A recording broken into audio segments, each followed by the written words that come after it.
Hello, guys. The story tonight's called The Black Widow. Anyway, here's what happened. Back in 1980, just turned 1980 was the year, and I wanted a late model car. I wanted a car that was almost new, you know? And so I was working hard doing auto body repair, and I was making good money. And I wanted a car that was no more than a year or maybe 2 years old that was in really good condition. So I went out and started looking in the newspapers, looking in the want ad sections and stuff for a car. Spotted all these cars, and they were all in around between the price of, say, $2,800 to about $4,000, you know, for nearly new cars, you know, used cars. And I got disappointed after a while because I'm going to tell you, back then, that don't sound like much now. $3,000 doesn't sound like much now. But back in those days, $3,000 was like at least $12,000 now. Or $10,000 now. It was a lot of money, you know. So I used to work for these car dealers, some of these car dealers, doing auto body and spray paint for them and stuff. And there was this one car dealer over in a place called Eustis, called Nick Dan's Auto Body. And he had a little auto body shop there, and he had like a bunch of cars he sold and everything else, used cars. So I was in there one afternoon doing something for him. I think I was putting auto body side moldings on a car. The old moldings. You remember they used to have old moldings on cars? They were about 3 or 4 inches wide to protect the doors. I was there putting moldings on his cars. And I spotted this car he had there. It was a 1978, so it's 2 years old. And it was a Dodge Monaco with a big 440 cubic inch V8 engine in it. Beautiful car, right? I looked it over. Wow, this is a nice car. You know, it's only 2 years old. Only had 40,000 miles on it, which wasn't much, you know. But here's the kicker. It was a police car. So I went inside the office there. And there's this guy that used to go there called Bobby. I can't remember what his last name was. Anyway, and Nick, they were playing cards, you know. They oftentimes like to play cards, and they get me on the card session. And I was only a young fella then. I think I was like 18 or something. And they used to get me on the card session, play poker, you know. And they used to bet a bit of money, $1. They'd bet $1 here and $1 there, you know. And they'd lay the dollar on the table, and they would have different poker games that they would play. And the two of them would always try to take advantage of me, you know, take advantage of my naivety. Like Nick Dan, he was a rugged guy. He was tall and strong, you know, and and Bobby wasn't so big, you know, but Bobby was kind of a slick little fella, you know. He was in the car business too, you know, and he was kind of slick. Both of them were kind of slick. A lot of car dealers are like that, you know, they're a little bit slick. Anyway, I'd come in for fun, I'd play, and I'd lose a few dollars to them. I always ended up losing a few dollars to them, $4 or $5, you know. So I said to Nick, Nick, what about that car out there? That ex-police car. You know, he said, I'll sell that to you for $600. My eyes widened open. I said, yeah, does it run good? He said, take her for a little drive. So he handed me the keys, and I got in that thing, and you know, man, I just touched the gas, and both wheels just burned rubber. I mean, that thing took off down the highway, and what power! Oh my gosh, what power the thing had. And I was impressed. I was like, wow. Because I was just a kid, you know. This is just some car. I love this car. $600. Couldn't wait to get back there. Nick, I'll take it. I hauled $600 bills out of my pocket and laid them across the table. And he says, she's yours. He said, let me do up the title work. You know, so Nick started doing up the title work and stuff, you know. Bobby was sitting there leaning across the table, you know, and looking at what we were doing, you know. So he did all the title work up and everything, wrote me out with temporary tag and everything, and I drove it the 18 miles home, and man, that car was smooth. Oh, and quiet and tight. She was so tight when you shut the doors, it just about popped your eardrums. It was so tight, like inside the cab, you know. It was so new, and it had that new, it even still had the new car smell, you know. So I drove the thing home, and it drove like a dream. I was flying home with that thing, and just quiet and smooth, and that big hood out in front of me, you know, like those old big cars. You remember the big hood? You could see the hood way out front, you know, and the sides of the hood, you know, they had these little curves up on the sides of the hood and everything, and you could kind of center it on the highway, you know, and it hit the gas, and it just thrust you back in the seat, you know. What a car, you know. I drove home, and I was just like in seventh heaven, you know. I was like, wow, $600. And I drove it into the yard, but it was all done up like a police car. It still even had a few stickers on the sides of it and stuff, and it was all, I mean, just smack to the police force and everything, you know. So I got her home, and I was so proud, you know. I was there, and I was already polishing the grill and everything, you know, when I had her in the yard, sitting her in the yard, and I couldn't stop looking at her, walk around her, you know. She's mine, you know. Anyway, so the next day came. I drove back into Nick's for something or another. And Nick says to me, he says, listen. He says, I sold you that car, but I didn't sell you the tires. You either bring those tires back into me, or if you want to keep them, pay me $100 more. The old boy was taking advantage of me, but I was so young, I didn't know. I was like naive, you know, really naive. Like I was only about 18 years old, and I was pretty naive still, you know. So I took him at his word, and I paid him the extra $100. Now I'm sitting there thinking, you know, I mean, now I would know a lot better than that. You know, a deal's a deal. He sold me the whole car, not just the tires. But he got thinking, you know, to himself when I was gone that night after I'd taken the car. He got thinking to himself, boy, I sold that car kind of cheap, you know. He probably said to Bobby across the desk, you know, Bobby, I only got $600 out of that car. And they probably paid like $200 or $300, you know, to buy it off of the police auction or whatever. And they still made a lot of money, but he's probably thinking to himself, I could have made a little bit more money off of that kid. You see how, he probably said to Bobby, you see how that kid was right on to get that car? I should have told him 800. Bobby probably said, yeah, you know, you could have got a couple hundred more. And Nick says, you know, I got a plan. He probably said to Bobby, I'll get another 100 out of him. You watch tomorrow. So that's probably the conversation that took place, you know, while I was gone. Anyway, so I paid Nick the $100, you know. And I think I did a little bit of work for Nick there that day, so I made most of the 100 back. Anyway, so I went back to the house, and I had the car there. I said to Pop, you know, I said, you know, I don't like the color of this car. And he says, yeah, he says, you look like a cop. You know, you look like a police car. I think I drove it for a few days before that, though. And I said to Pop, I said, I don't like the color of it. White. I said, this just doesn't suit me. I said, and, you know, I said, this thing really is hot, you know. And my Pop says, yeah. I said, let me take you for a drive with it. So I took him for a drive, and I thrust him back in the seat. Give her the gas, you know. Vroom, that engine would go. She had positive traction rear end, big wide fat tires on the rear end, but when you took off, you had to wait until you're up to about 30 miles an hour before you really come down on that pedal, because she would squeal wheels, both wheels in the rear end, if she wasn't going at least like 30 miles an hour first, you know. Like when you first take off, she would blue smoke would just pour out of the rear end if you hit her right off, like hard, you know. Even with a positive traction rear end and big fat tires, she would still smoke those tires. I mean, this car was hot. It was fast. Me and Pop tested her, you know, on the quarter mile. And I think she got up to about 100 miles an hour on the quarter, you know. Like, this car was really hot, really fast car.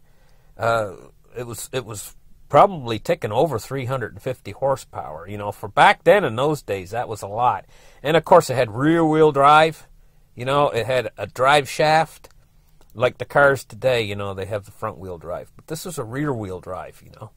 So, anyway, I said to Pop, I don't like the color. And he says, yeah, and that's the business we were in back then, So I went into town, and back in those days, you could buy a whole gallon of top-notch auto body paint for like $30, quite seriously, including the hardener, And so what I did was I went out, and it wasn't much body work to do, mostly just sanding. I sanded her, I wet sanded the whole car down with sandpaper, like 400 grit sandpaper, and I masked her all off on a nice sunny afternoon in Florida, and I spray painted her right in the end of the driveway with that high gloss black paint,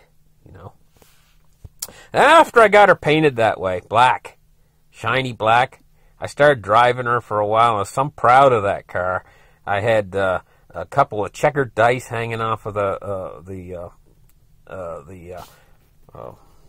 rear view mirror, and I was hot rodding around town, checking things out, and everything, and it's just really like you get a sense of freedom, a young guy, if you got a car like that, you can go anywhere you want to go and do what you want to do.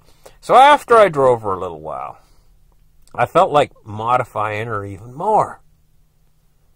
So I sat around thinking, and I added a stereo next. A really nice stereo system to her with big loudspeakers and everything that could do a lot of boom, boom, boom music and stuff like that, And this is what young guys do, I was right into this stuff, And then later I started to decide, well, I want a hood scoop on the front, and I want to jack the rear end up higher, to make her look like a hot rod, And so I put a spring kit on her, and I put new leaf springs in the back, and I jacked the rear end up, and I built my own hood scoop, a custom hood scoop. I built it out of foam. And I laid it on the front of the hood, and it was only the hood scoop I put on her was not a functional hood scoop. It was one I made myself, and I didn't cut a hole in the hood. It was for show, sort of a thing. I made it out of polystyrene, and I bonded it and fiberglassed it and sanded it and everything on the hood, but it looked like a real hood scoop. And so I started to make her look like a real hot rod, And I decided to call her the Black Widow. And what I did was on the back end of her, I painted this red hourglass on the back end, or the trunk, up on the trunk somehow. I can't remember quite how I did it. And I had this big hood scoop on the front, And anyway, I had that car for a while, and I was driving it around. I was having a lot of fun with it, So one afternoon, I'm going to tell you what happened, the story of what happened. I used to have a bit of a temper back in those days when I was 18. And once in a while, I'd throw a little bit of a temper tantrum. Now, you all know what that is, a temper. Somebody that has a temper. I used to have a bit of a temper. That car cured me forever from having a temper. And I'll tell you how it did it. My mother was there one afternoon. I had the Black Widow in front of the house, And we had this dirt road there. It was a sandy road going around. It had a tight corner on it, and it went around out to where the main highway was, which was paved. But our road, where our house was a dirt road, and it had like it went a little straight for a little ways, and then it had a tight turn, and then it kind of went down to where the highway was. So anyway, I went inside, and my mother did something. I can't remember what she did, and I really got really upset.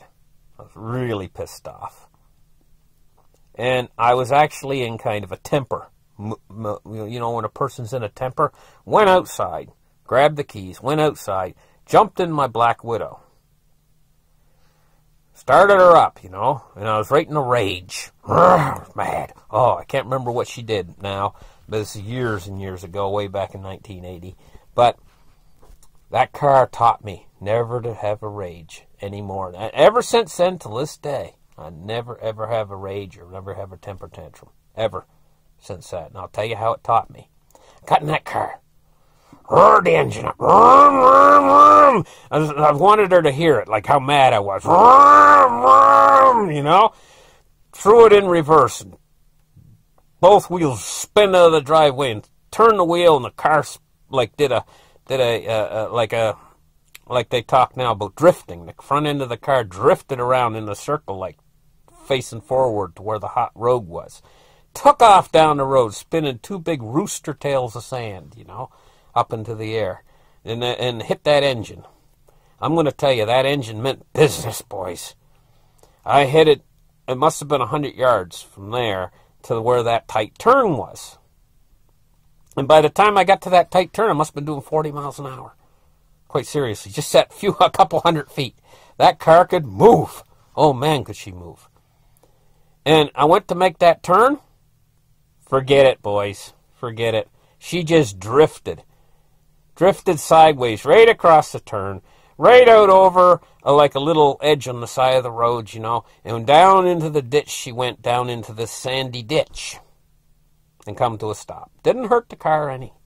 Didn't smash the car. Didn't ruin the car any. Nothing was wrong with the car. But it was a hot afternoon, hot and sweaty. Now, you know how Florida is. Oh, you just, like, on those kind of afternoons in the summertime, you know, in Florida, it's like muggy, hot, kind of, you do any little bit of work, you sweat like a pig, you know? And here my car was, in the ditch. My beautiful Black Widow. Laying in the ditch.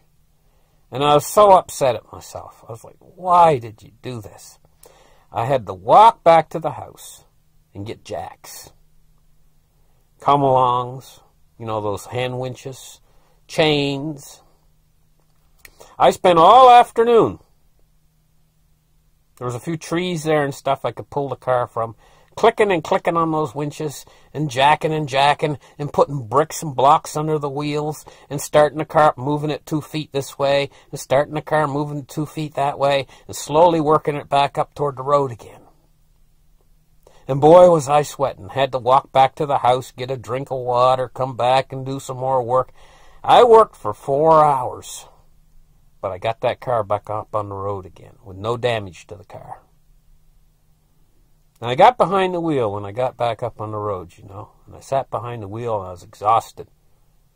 Or not completely exhausted, but really tired, you know, sweaty and tired, and had sand all over my clothes, you know, and it was down in my shorts, and sand all down in my private areas, and sand all up on my back, this white powdery sand down in Florida, you know. It gets everywhere. It was even in my eyes and in my hair and every place, this sand, you know. And I was tired, and I sat back in the car, back in the seat, and I was pretty proud of myself for getting that car out all by myself, you know. Because the car weighed 8,000 pounds, you know, or somewhere in that area, 7,000, 8,000 pounds. Those big old cars were heavy. Always big engine in them and everything. So anyway, I was proud of myself for getting it out. But I said to myself right then and there, I said, I'm never, ever going to have a rage like that again. And true to my word, I've never ever went into a rage or a temper tantrum since. Because that taught me a lesson. That hard afternoon's work down there in a ditch with sand all in my shorts. And I did it to myself. Taught me a lesson. And I guess my mother taught me a lesson. She didn't mean to teach me that lesson.